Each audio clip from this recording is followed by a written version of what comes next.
hayo. Sasa pengine kuna kitu kimoja ambacho najua ni sensitive kidogo. Mara nyingi sana nchi za ughaibuni nyingi zinakuwa zina ubaguzi wa rangi au niseme racism.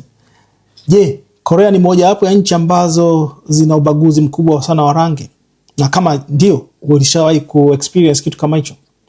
Hapana, kwa kweli. Mimi kwa miaka yote 3 nilokaa hapa Korea, hicho kitu sijawahi kuki-experience. Wala hakuna. Kitu chote, huduma zote naona tunapatiwa kawaida huko hospitalini, shule na sehemu zote zile ambazo zinahitaji kupatiwa service yote unapatiwa tu sawa. Haina upendeleo kwamba huyu ni Mkorea apewe, huyu ni mtu mweusi asipewe. Hapana, ubaguzi kwa kweli si experience wala sijasikia malalamiko hayo bado.